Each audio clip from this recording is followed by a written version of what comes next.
You awake? I thought I heard you get up. Yeah, I'm awake.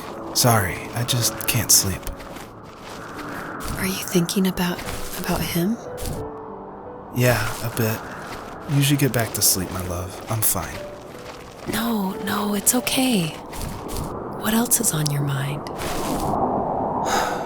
I don't know, it seems weird, but I had one of the most vivid dreams of my life. I saw a fox on a snowy mountain, just looking confused and worried. Those eyes, I can't get those eyes out of my head. She was running in the windy snow, looking for something. Do you think it has to do with you and what's been going on? I don't know. It was just a dream, Rachel. They're not meant to make sense. A lot's happened the past couple days, that's all. Well, if you're not going to sleep anyway, you should tell me. I want to hear. All right. So, not far from her home, she followed that path to something unexpected.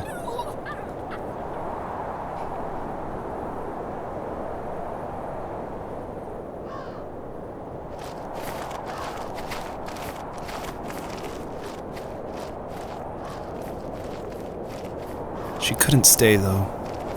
She had to find her other 2 children. So she took that path. She followed it towards something ancient.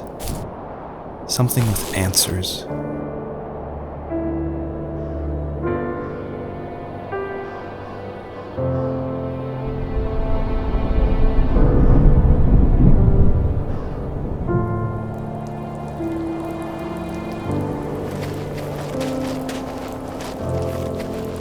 The fox looked high and low, searching for any sign of her cubs. Points of light showed the way to this ancient tree. It was as if each one had a story to tell, all their own. The land was trying to tell my story, too. I felt like I was right behind her the whole time.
As a kid, did you ever do show and tell in your class?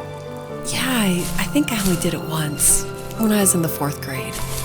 You know how my life was around then. I wanted to show my class what helped pass the time and distracted me, so I brought a dozen paper cranes I had made. I think I told everyone how badly I wanted to be a bird and fly, embarrassingly enough. Don't be embarrassed. Every kid wants to fly. For me, it was another toy from my dad, a wooden boat.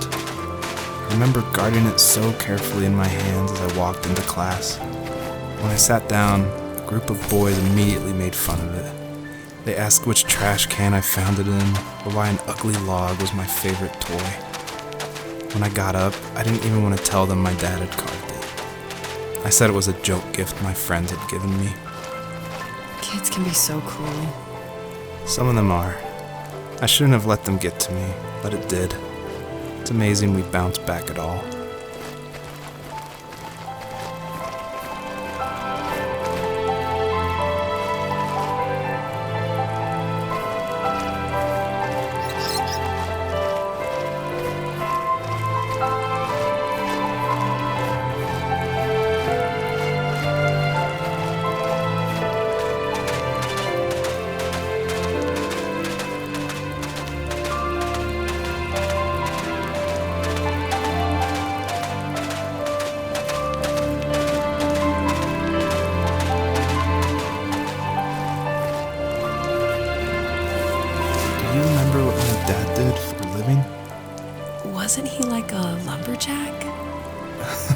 One way of putting it, if wood was a canvas, then a carving knife was his paintbrush. Even after working a 50-hour week, even after his hands were more splinters than skin, he would bring home the nicest piece of Alaskan weeping cedar and make me toys. That wooden train was the first toy I can remember, and I loved it. I just knew from a young age I was going to be a lumberjack, like my father.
Usually those kids would leave me alone, but somehow they could tell I was different. They made fun of how far away I lived. They called my dad a sourdough. I was a blabbermouth as a kid, telling my dad stories I made up for hours. But after that show and tell, I didn't tell him much anymore. He didn't know exactly what was wrong, but his best guess was that the toys he carved weren't cool enough. He carved me a tank and tried to tell me what it was like to be in a real tank as a serviceman. I didn't know your dad was in the military. Yeah, in the army. The sad thing is that I'd pretty much forgotten until just now.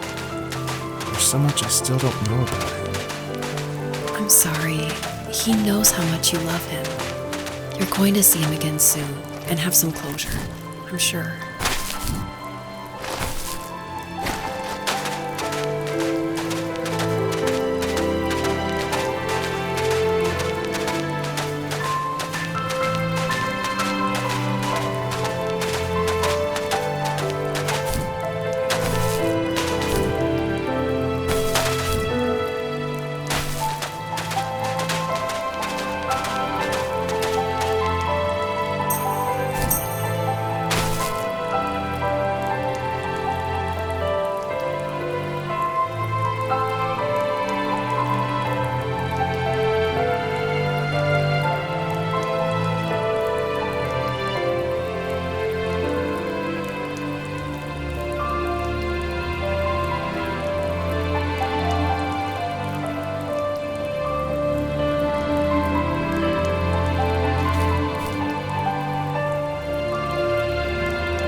The older I got, the more I withdrew. I asked myself, why talk to anybody anyway? Why bother when I'm happy by myself?